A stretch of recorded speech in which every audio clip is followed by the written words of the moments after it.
Hey, thanks for tuning in. In this video, we're doing a weekend review for the week ending February 18th, 2022. We're looking at the chart of the S&P 500. This is a daily chart. She's in a downtrend, no questions about it.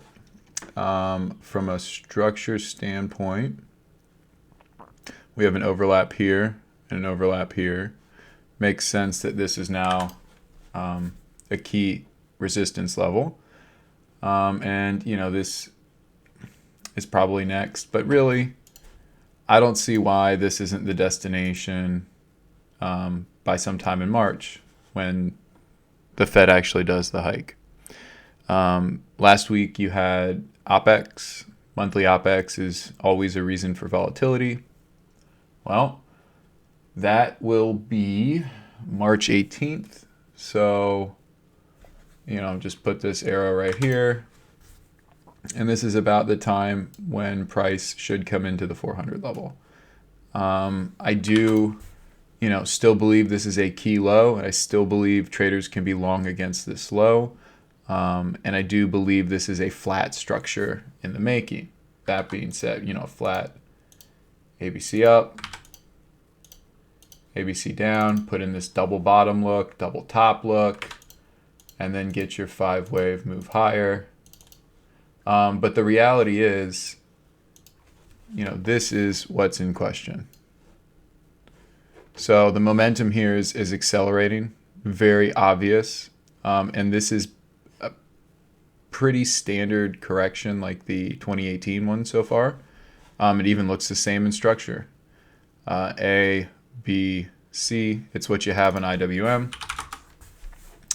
IWM kind of already completed hers, or is putting in a 5-wave move lower,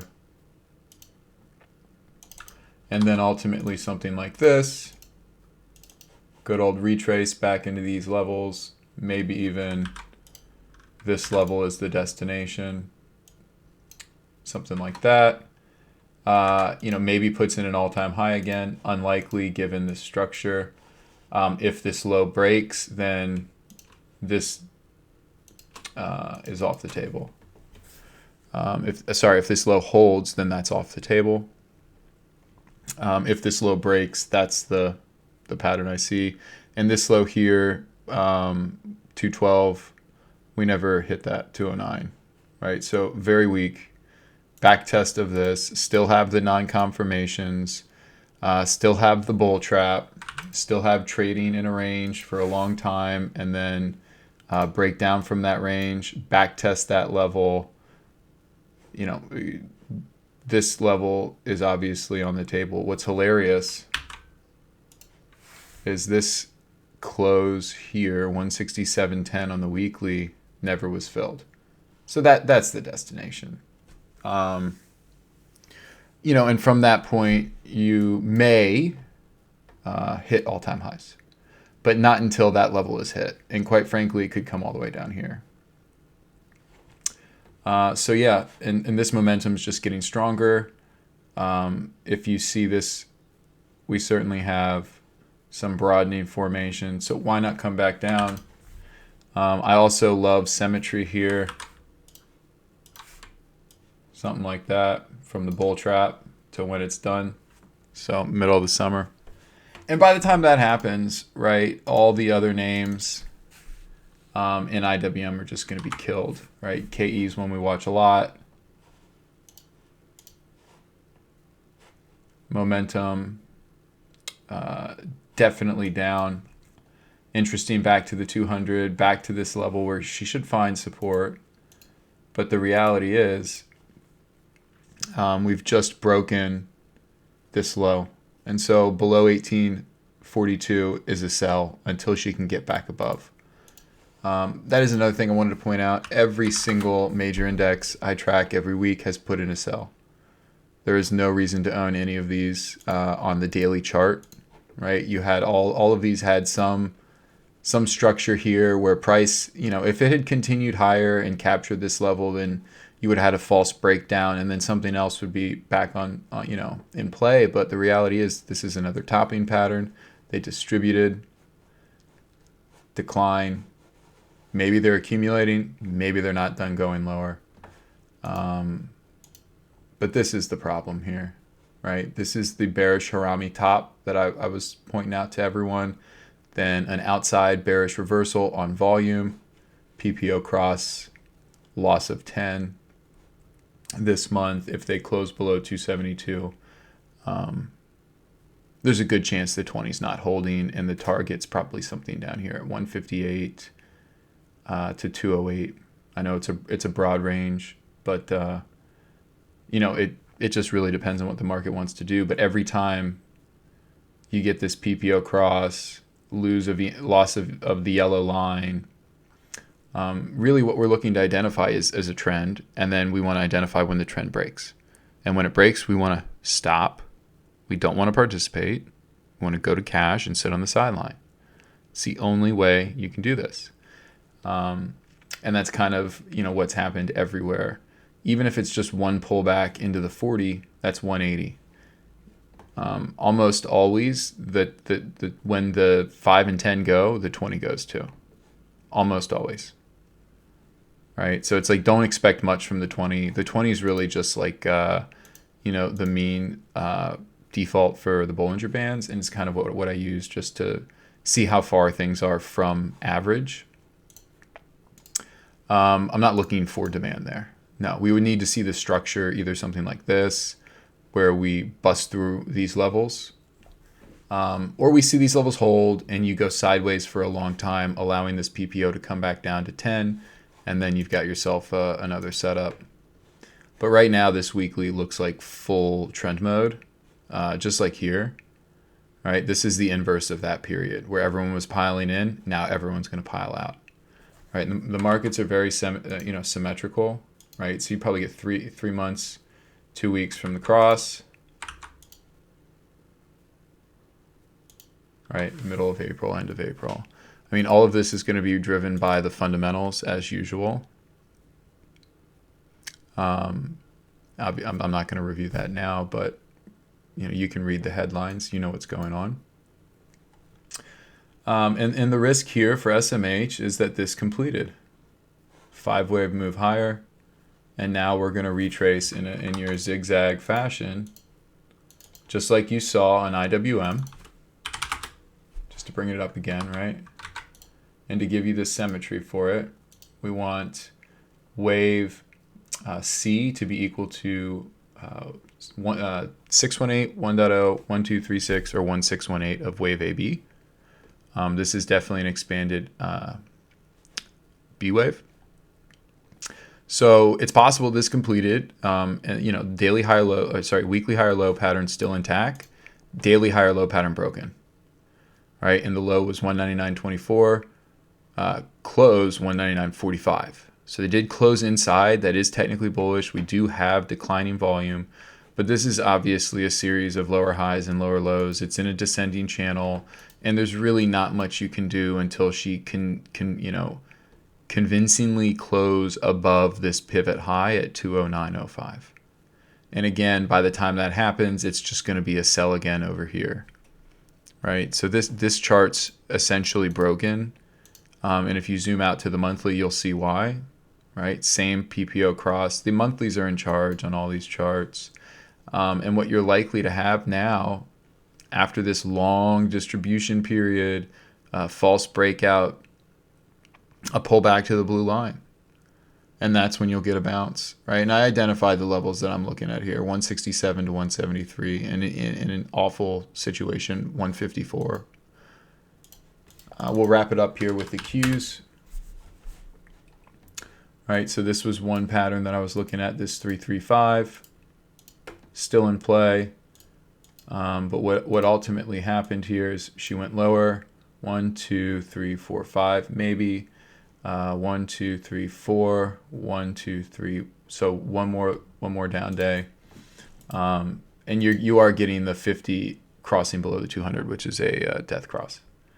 It's a very lagging signal, so when that happens, you do tend to get a bounce. And like I talked about with SPY, the 335, we're really just looking for a double top, which we kind of have here. and now a double bottom, and just to remain in this range. That's the high probability bet, is that you just remain range bound on these indexes that haven't broke. But if you believe in things like leading indicators, things like IWM performing, IYT performing, QQQ, SPY, and SMH performing, and only in those situations do you really have bull markets. Everything else is really a distribution phase, and you can look at these transportation averages, the Russell. Some people like Bitcoin, some people like these other meme stocks that they follow, but when they start to catch a bid, it shows that the risk on sentiment has shifted from selling to some type of greed, right? The end of the decline phase. And when I look at IYT, I can't convincingly say anything. I can say we're stuck in the middle of this range, and what's likely to happen is she'll stay in this range. But what has happened, 1.625.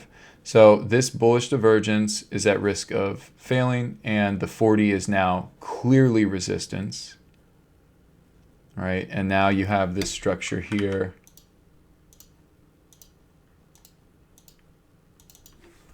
You know, 1, 2, 1, 2, 3, 4, 3, 4, 5, all the way to the 200, some extended one, something like that. Could also just be another ABC, and we're in some, weird WXY pattern, WXY, where this is, this is why I don't like that subjective analysis when it comes to this. The reality is we're stuck in a range, and the high probability bet is markets remain in ranges. It's not that they trend, right? This is not a trending market. This is a range-bound market. And so the question we want to know is this a distribution? Are they topping? And you look at the monthly, boom, PPO cross. So you had this period of, obvious performance to the upside, like here, like here. You then get the bearish cross, a reset back to, 1, 2, 3, 4, 5, somewhere in that range. But the idea is over time.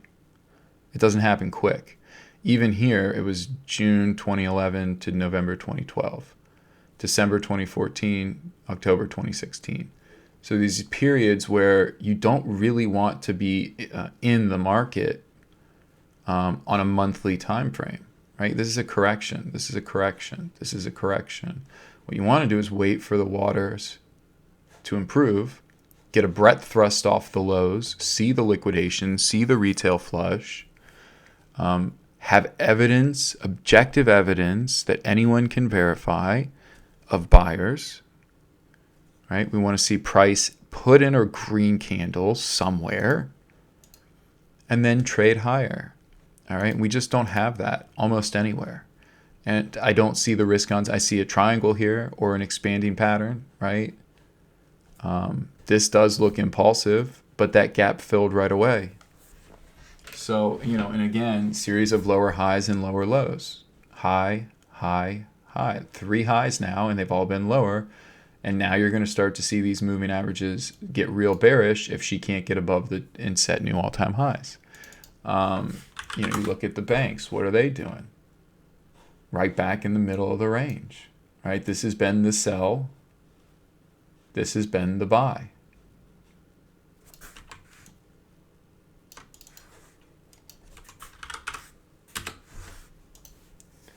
And until you have, again, right, if you don't have a trend, you have to range trade these, all right? There are markets that are still trending, XLE, for example, but this trend is topping. I'm getting the rollover look, just like we had here, just like we had here, just like we had here. We don't need to be a hero. This thing is extended from mean. Let's take a look at the monthly. But see this monthly? Look how good that looks. Right? Okay, at some point it'll curl down and top. But we're still here. I mean, look at this. The histogram set a new high on XLE. Finally recaptured the 200 on the monthly. 40 just crossed the 200 on the weekly. Now, this is very possible that you're putting in a divergence high,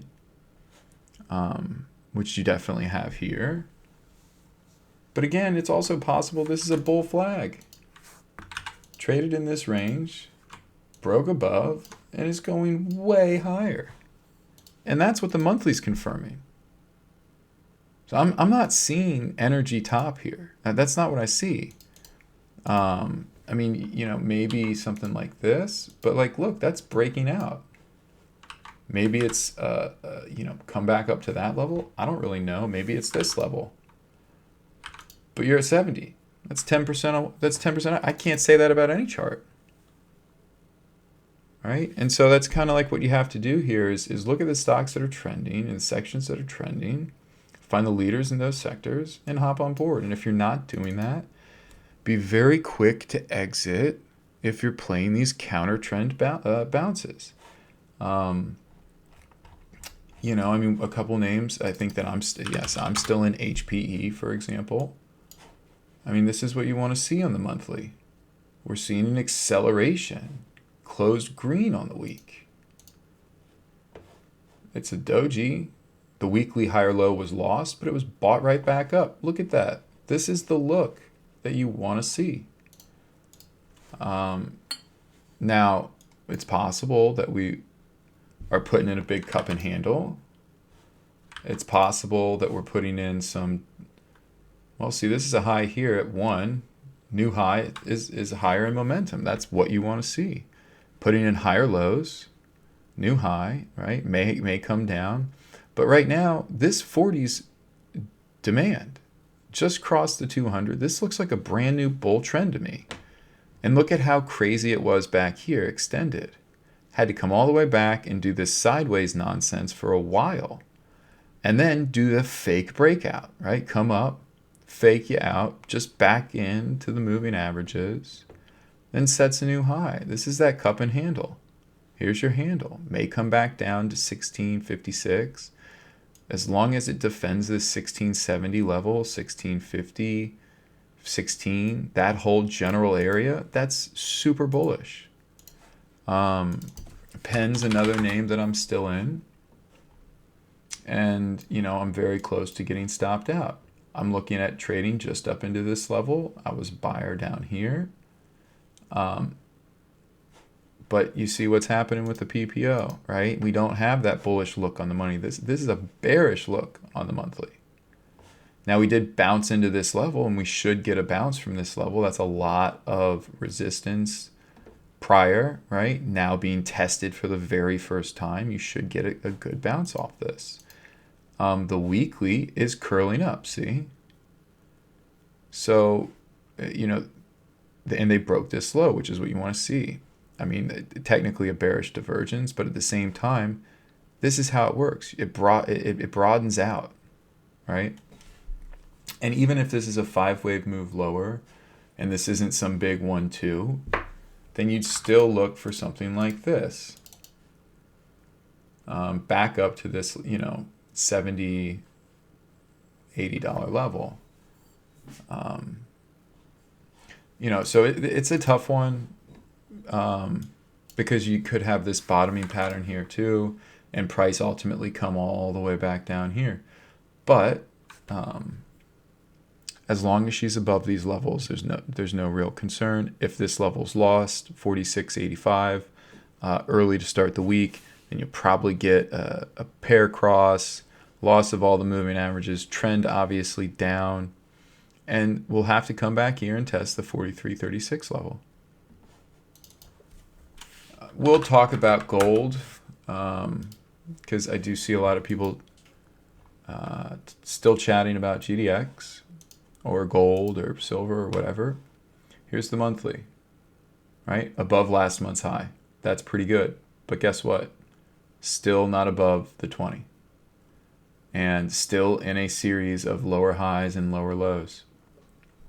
And you could have an expanded ABC right here on the monthly. And then another move down like the one we just had. Sorry.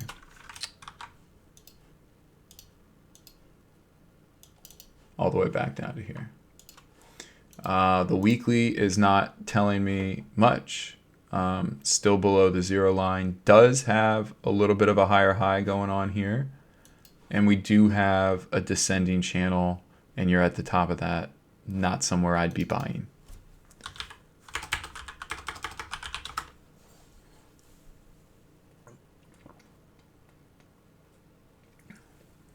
GLD, on the other hand, looks a lot better than GDX.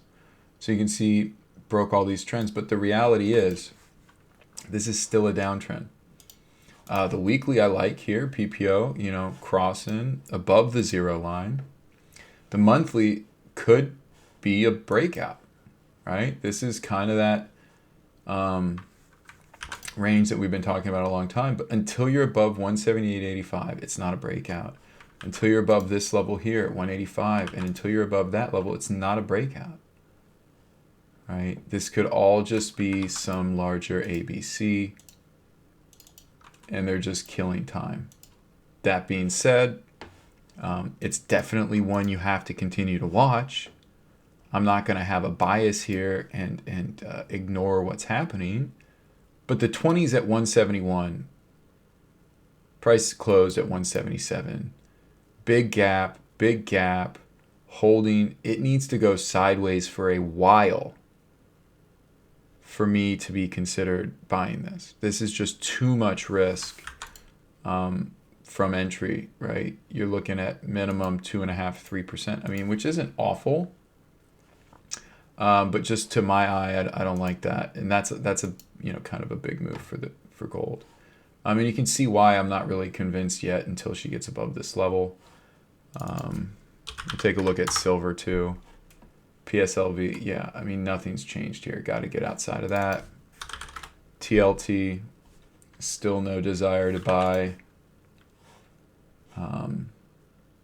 Yeah, so it's hard for me to recommend throwing money at TLT. XLF is kind of a no until we see whether or not it's a topping pattern, and I'm sure that's going to align with the Fed March rate hike decision. So you've got to align the fundamentals with the technicals, otherwise it's useless. So expect volatility to remain high at least for another 4 weeks, and then we'll see where they lay their chips. But what you really want to be doing is looking for like 3 to 9 day swings. In some instances, 3 weeks, like PENN, and in instances like XLE. I mean, yeah, this is like a good 9 week trade right now, right? 1, 2, 3, 4, 5, 6, 7, 8, 9. So there's definitely plenty of swing opportunities out there. It's just something you gotta keep track of. Like HPE is another one. And you just gotta be patient with these names and see where the market trades. Don't get aggressive into things that are falling. Avoid things like Facebook until you get a bottom. Like, there is no reason to be in this. Okay, there's no reason. This gap is a big problem. Everyone's underwater, and it's not something you take lightly. Every PPO cross is down. All the trends are strong down. You don't need to be buying this. You don't need to be a hero. PayPal, another example. Just don't even touch, okay? Until the monthly bottoms, until this starts curling up. And when it happens, it's going to look like a close above the previous month high. Until you get the breadth thrust higher, it's in a void. It's a short all rallies type of environment. Roku's another example. No reason to buy. Take a look at MSOS. No reason to buy. Can't get above the previous month high. It's just an inside month. Yeah, you might have a double bottom set up, but they foiled it. They broke it.